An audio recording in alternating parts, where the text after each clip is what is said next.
You know the Ramones song about Rockaway Beach? Yeah. I went to New York, I was there for a couple of months during summer. Let's go to Rockaway Beach. Dove in the water. It was the most revolting shit I've ever swum in, but I was so hot. Like I was kicking trash away. I think they comb the beach, that don't quote me. And we've got the mighty Vomit Bomb. Yeah, we'll go. Yeah, we'll wrap that. The Vomit Bomb? Yeah. All right, well, I may as well join you. We'll get that. There you go. Cheers. Oh, yeah, you got me? They twist up, I think they are. Whoa, it was a good fucking save. Oh, that's What good. did you order? What did you get? I got I got the original sin. It reminds me of school when did you ever get like a lunch order? So you wrote it Write down. it on the bag. Now I'm slightly regretting my order. Now seeing What's that? you got egg on yours. It's a bit of a burger with a lot vibe. Well, you've been in the States, right, for fucking ages. Yeah. Mm-hmm. No, you know what they should bring here though? Smog.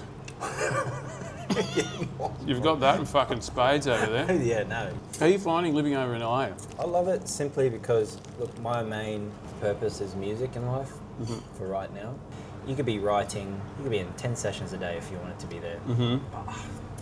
I'm just like, I miss home. I miss being. Yeah, I bet you do. Being here. So like shit kicked off pretty early for you, right? It's like 15 years old. Yeah. From them, just didn't look back. But before that you were playing soccer. Yeah. That was my first love, was football. Wanted to be a footballer. Yeah, sorry, I said soccer. It's a no, bit of a it's faux fine. pas. I remember thinking at that time, if you choose soccer, like, you're just going to regret it. 15's a fucking Yeah. tough age to be like making a full-time life decision. I just thought, what would you rather do? And I was That like, one. I'd rather do music. How was the family about that one? Not great. Bit of a tough chat, eh? I remind them now, I go, Suffering your jocks. How does that work at that age? Do you have to have your parents yeah, well, Luke's... $50,000? Yeah. And he has to play soccer while he's on stage. Yeah, I mean, Luke's mum was out on the road for a while. My mum was out on the road for a while up until we turned 18, which was still a couple of years. Thank God I wasn't by myself. I don't know how solo artists do it by themselves. We kept each other sane on the road. You get along all right? That's a lot of time in very close, intimate spaces. And bands tend to get pretty stressed the fuck out. People always ask, I don't know why you guys don't hate each other. Yeah, I don't have to try, really, to like them. I just like them. Yeah, what a beautiful thing. Like, I've known Michael for 20 years. Best man at his wedding. And Did you have a weird bucks? no, we haven't had it yet. It was in the middle of COVID, so Look, frankly, I think that's not a bad thing. I think bucks parties are fraught with danger. I'd get like a dungeon master. Oh, you've got me and Jules on side big time, yeah? You should come. If that's a dead set invite, I'm rolling for initiative. Look, I'd have to run it past the groom. That's all right, I'll sneak in. Are you a master? No, I'm not a master, no. But I do enjoy D&D. I think I'm early days. Jules is like, she's fucking deep. Jules has just finished Baldur's Gate for the 4th time. I love creating the character. I'll play for That's an hour. half the game. I've seen Jules 6 hours later. And you're still in that menu. You've got to get the fucking hair and the pants and the jacket right. You can end up creating a character that looks like some sex pest from a bush though very quickly. We were saying earlier about the solo artist thing and how hard that must be. Yes, you are here doing exactly that, right? It's tough to kind of break free from what you've been doing and do your own thing. Totally. Yeah. 100%. What's scary about it? This could define, how you feel about yourself for the rest of time. Well, and there's a lot of feelings in your album. The whole thesis was just to be as honest as possible. There's a lot of mental health stuff going on. You talk heaps about, kind of not wanting to be around a bit. And Yeah. that's a big thing to be sharing. I think it's a concept that probably crosses a lot of people's minds, I reckon. Sure. I don't think that's necessarily always such a shameful thing to feel. I think it's actually quite human, because I think the whole experience is so fucking weird. And my whole perspective on it is like, I'm here to feel all of it. Not just, the dandy parts. Like, I'm here to also feel like the depths of what the other side of the spectrum is. Well, I mean, it sounds like you've got a really wonderful group of mates and community and stuff, but I mean, navigating that in a solo sense, do you have like people you talk to about that stuff, or are you purging some pretty huge emotions there, stuff to do with like loss and losing your dog? And Yeah, I mean, therapy is pretty huge good one. for me. Love that. That's a fucking bonus point in my book. I love that. Oh yeah, up 1 merit point.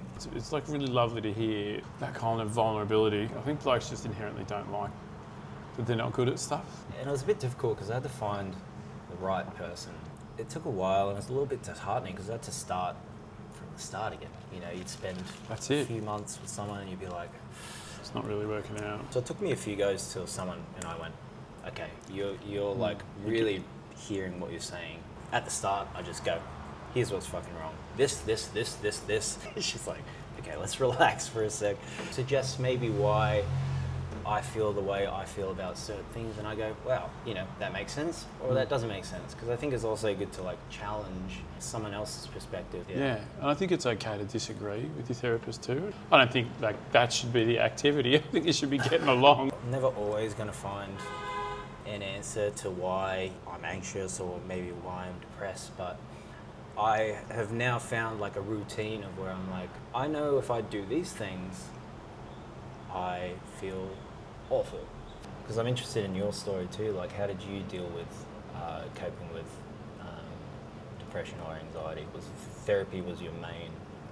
Therapy's a really good one. It comes in waves, you know. It's been going since I was fucking very young. I was warmed up for coronavirus because I got fucking TB. It was pretty fucked, you know. I was like, I didn't need that. I had my lung removed. Like, it was so traumatic and so painful and so slow, the recovery. You had 1 lung, right? I had 1.5, yeah. It's a cosmetic surgery. Yeah, it's just I didn't like the look of it. I needed to make space for a Blu-ray player. So I was like, this technology looks like I'm going to invest. This is the future. Yeah, I'll become a human civic video because that business model went well. Do you think there's a bit of a cost with your career because you've got, how can I put this? Well, you've got success, but does that hang above you being like, well, don't fuck that up? Yeah. All this work that you and the guys have done, like, don't do anything silly. But that's a double-edged sword for sure. Well, there's possible guilt attached to it too, and sometimes guilt's not actually helpful. A lot of the album talks about like, you know, that hyper self-critical voice. There's songs where Call Me When You Know Better is just things contradicting each other, talking over each other. And that's just kind of like, yeah, that's one of the songs that you know, does a lot of that. The head loves to argue with itself, particularly if you're not like, you know, depressed or anxious at all. You've got, you know, kind of like those classic devil and angel kind of setup where it's like, you're a fuckwit. Yep. You're like, no, you're not, you're the best. Yeah. And those two, fucking both of them are annoying.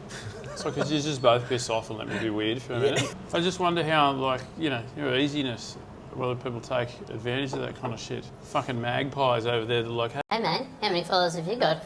I have my people. One of my best friends, she's like my sister, and she's like, I don't really talk about music with her. We chat. music about, sucks anyway, to be honest. Yeah, I'm not really that into it. I'll be honest. How do they feel about Order, Chaos, Order? Are they like on board? Are they supporting this? Look, they are very supportive. The album, they all came back to me and were like, this is amazing, so proud of you. Oh, beautiful. Yeah, it's really beautiful to be able to talk about this thing, these types of things with someone. Man, thank you so much for chatting to me, eh? I'm really fucking very, very truly, really grateful, mate. What you're doing is really amazing. Yeah, you too. I like really, Oh, really fuck off. respect it. Thanks, you were handsome. Ooh, that was one of the boys' shakes right there. That's a Westie shake, that. All right, well, should we go finish our burgers outside and let the business open back up? Let's go. See you guys. Thanks so much. Yeah, thank you, dude. Appreciate you, dude.